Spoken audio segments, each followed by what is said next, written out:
Hello, it's Uli here, and today I wanted to talk to you about React interview.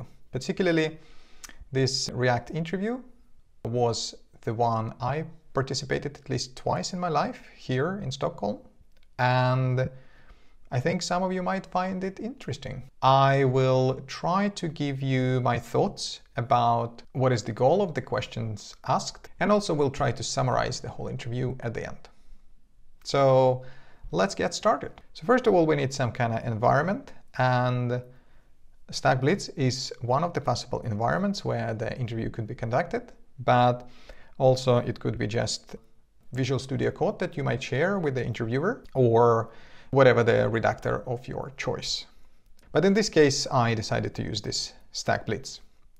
And just normal JavaScript application created through Vite since it's 2024, and this is how you should create React applications these days. So the very first question would be create a simple counter. And the reason why they will ask you to create a simple counter is primarily just because it's simple enough task to not to give you too much stress, but at the same time it will answer the question if do you even understand the basics of the React?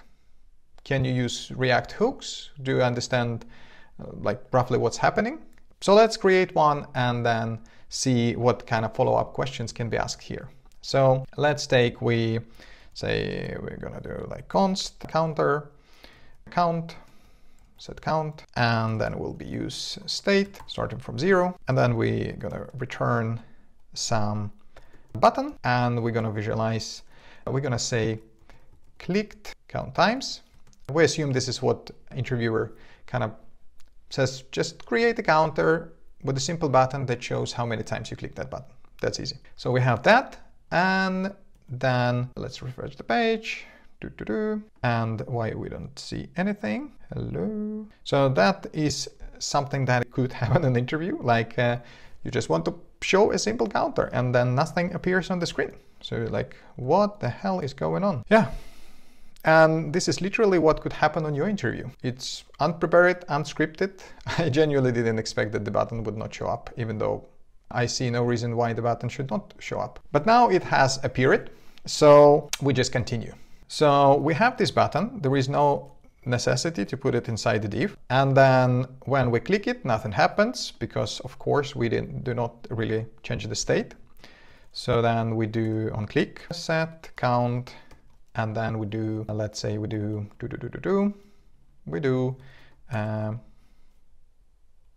count plus 1. Does it work?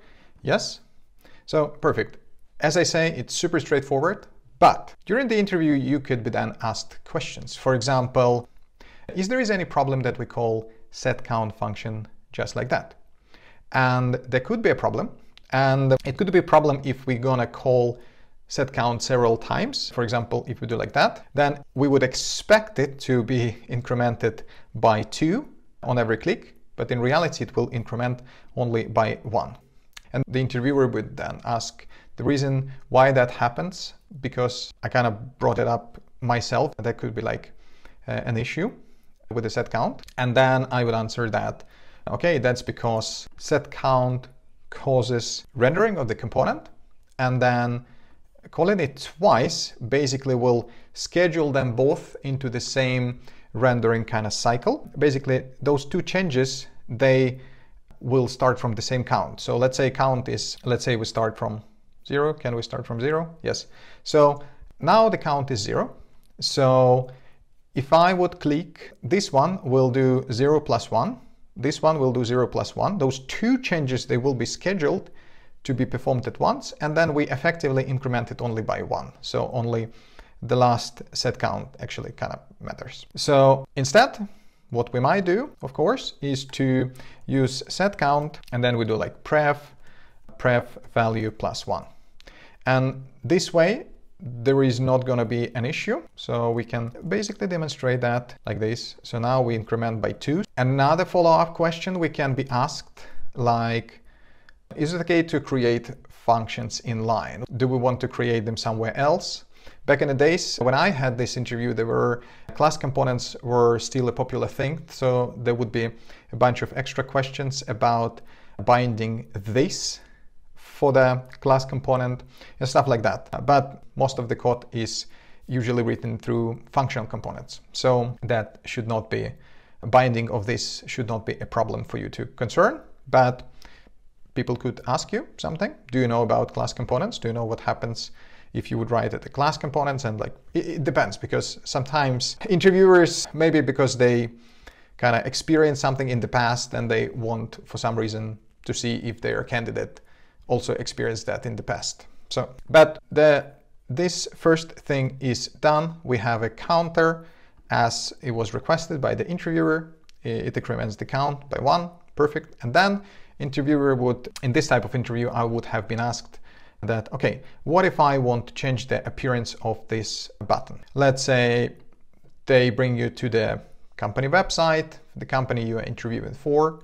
Just to be clear, it was not for a Disney company, but they say like, I want that counter button to look like this, like our main company style, whatever button. And then in order to replicate it, we're gonna inspect. So in my opinion, what interviewer aims here is that to see how you work with your developer tools. Features you aware of, maybe, something like that. We see that they have font family Inspire. So we actually can do that here. We can try to add a font face guy in the index CSS file. We're gonna do that before the root, boom, some font face, and then we do Inspire, and then they also do Inspire sans serif. Any luck? Look different, right? Let's see, what do we have here? A computed font family, Inspire sans serif.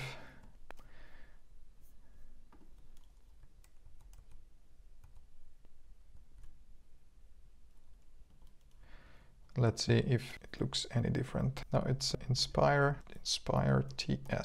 TC. Yes, here's I picked the wrong font. Yeah, definitely something has changed. So let's say we did like that, and then we would need to, they also want us to style the button exactly like that. So I would then have opened like app CSS, and then we do like button class, and then I would have typed something like, we're gonna take this color background, and we need to use that here in the class name, which will be button, boom, yes, and then max width, this guy. The idea would be, what interviewer would ask me on that type of question would be like, make the button as close as you can to what you see on the screen on our website. And then like, okay, what else we can do here? Width color, yeah, let's do this stuff. The roundness of the button is not, is it the same as they do have it?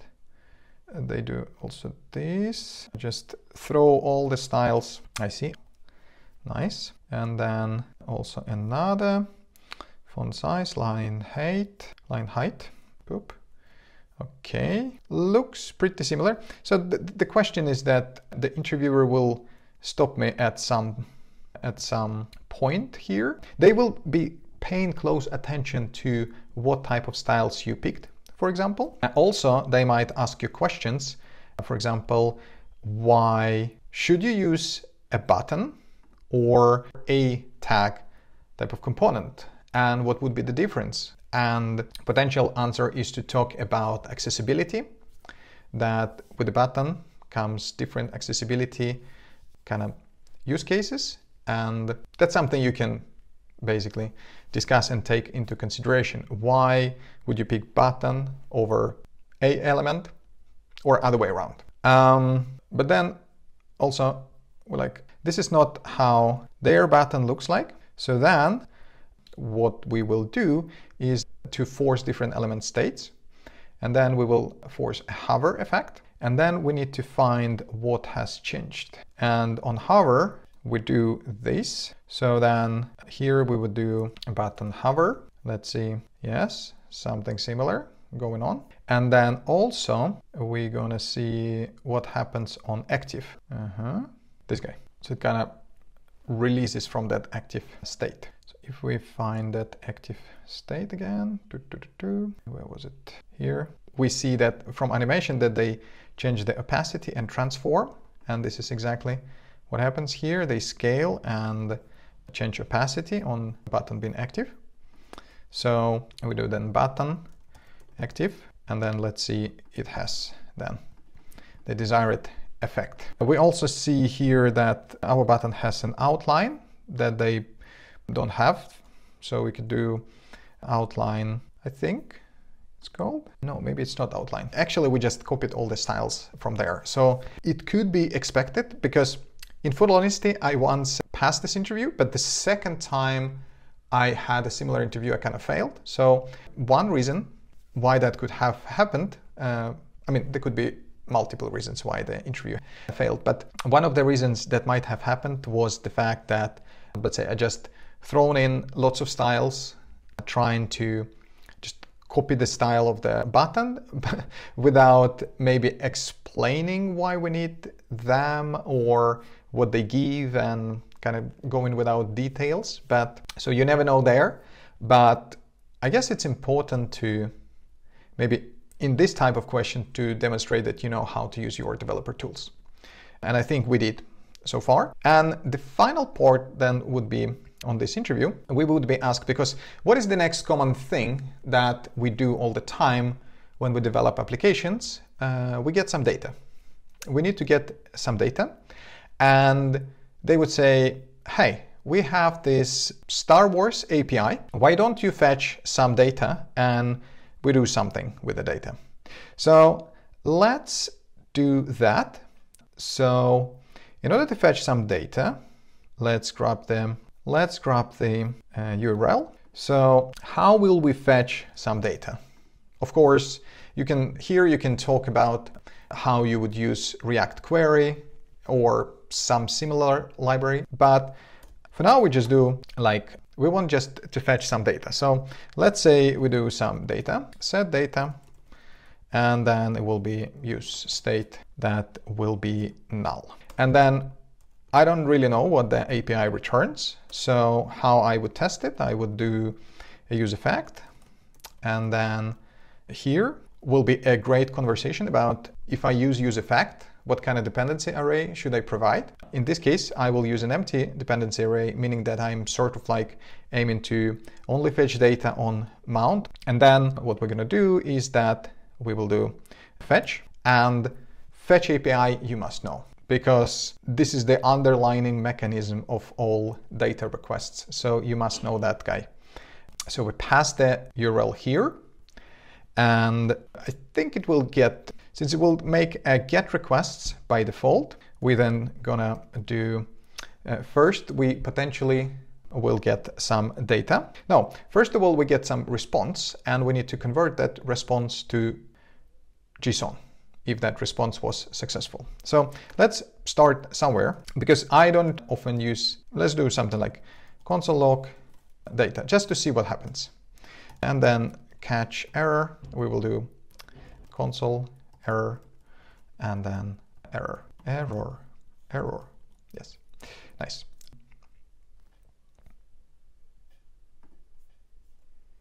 We fetched some data.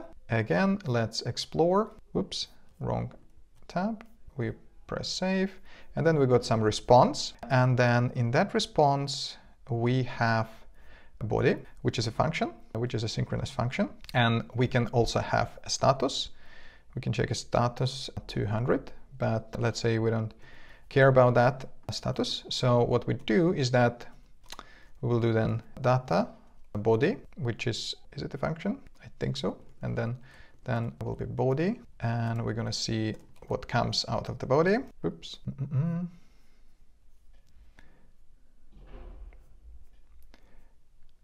Let's body is not a function. I'm sorry.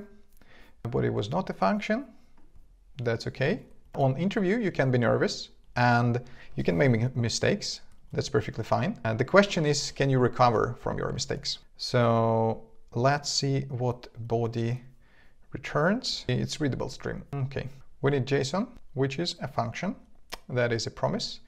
And then now I remembered we need this JSON, and then we do JSON parse JSON. Object does not value JSON. Why is that? Yeah, sorry, but I'm waiting for console log. Yes, so we got some object. Yes, we got some object, and then we would also need to do, let's say we do people. Let's say we do people. Let's say we do planets. I don't know, why not? Why not planets? So here in the API we do like planets. Can we do planets? Yes, so count is 60. Next is page 2. Okay, we have 10 results. So it's a paginated result. Perfect. So what that gives us? So we can do JSON, parse JSON. Can we do that? Object is not a valid choice. Or is it already JSON? Let's do like that. Set data, and we do JSON. What happens? Then, nothing happens because, of course, we don't do anything. But let's create some kind of container. And then here we do like, let's say we're gonna do h1, or let's do h3, and we're gonna say it's page count. And then we will also do this. Objects are not valid as React child. Okay, true, makes sense. So we get an object. So what instead we should do? We should do JSON stringify. Oops, data, cools. Yes, we get some result. So we have an object and the data that has results, and results is an array. So what we will do, yes, let's do like this, boom, cools. What we do instead, setting data, we do results, okay? And then before setting this data, we're actually interested only in names of the pages. Let's say interviewer will ask, like, I care only for us to visualize the names of the page, the names of the planets, and that's it on each page. We're like, okay, sure. We do map, and then we're gonna say planet, and then planet.name, and then we just got names of the planets. And then this is not a perfect way to show it. So instead, what we're gonna do is that now the data is an array, is assumed to be an array, and we assume it works correctly. So what we're gonna do, we're gonna say data map name, and then we're gonna show that. Let's do like this, div, and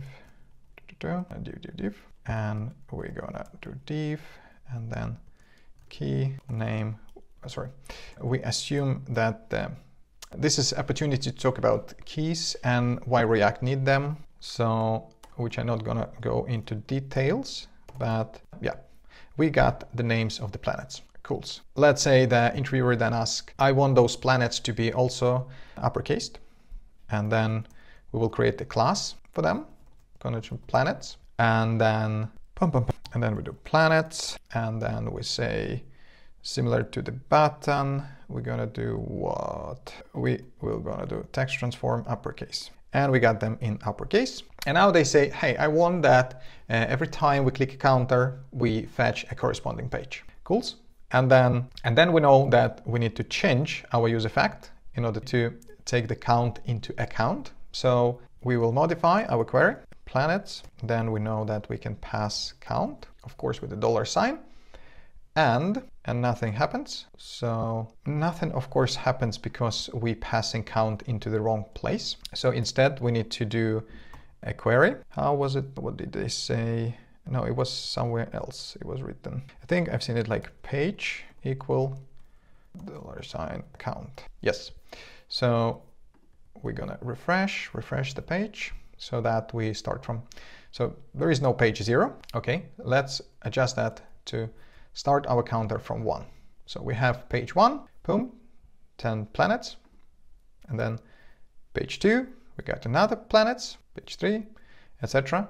Also, this is actually a great opportunity to start talking about if you understand useEffect and how it works, and that you don't necessarily need to do it the same way I did it here, because it could be done differently. But that's pretty much it. So let's summarize what this interview was about and what we were aiming at solving here. So first of all, this interview might primarily be aimed at the junior to middle level developer. Even such simple interview could be a demonstration that it's very tricky to know ahead of time what interviewer exactly looking at or exactly looking for. Because during this video, I intentionally haven't prepared in any formal way, thinking that this is how I would behave normally on the interview, more or less. I would probably be asked questions and I would give responses of some sort, but at the end of the day, all the places where I stuck for real. And I wanted to keep it in the video just to show you that you can still make mistakes. And if you do mistakes, you can learn from them. I honestly don't know if I would pass or fail this interview, simply because in order to answer that question, I would need to see all the kind of candidates I'm competing against. And so overall, as we can see, the interview could be quite intimidating process. And I'm not even during interview right now, right?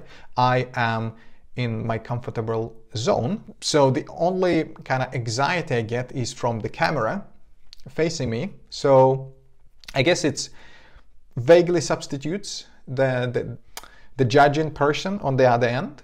But any type of interview is about how you handle stress.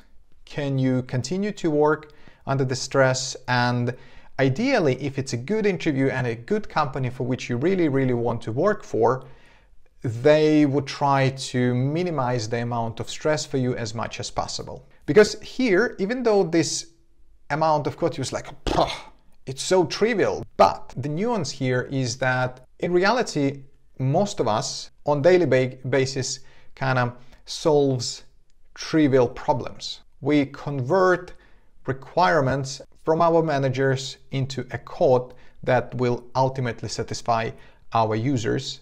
And so we don't really do rocket science. And this type of interview was never meant to be a rocket science. The question is that interview about interviewer ego? Are they trying to crush you? Are they trying to create an irrelevant amount of stress or not? So particularly for this interview, it tests that, first of all, do I understand React? Do I understand JavaScript programming? Can I fetch data? Because I will be fetching data all the time. And you will be surprised how many developers actually fail at those type of questions because they get used to certain libraries, certain techniques, and then when they are stripped of that environment, of those libraries, of those techniques, then they cannot solve a problem anymore. So I really hope that was interesting. Thank you for watching, and until next time.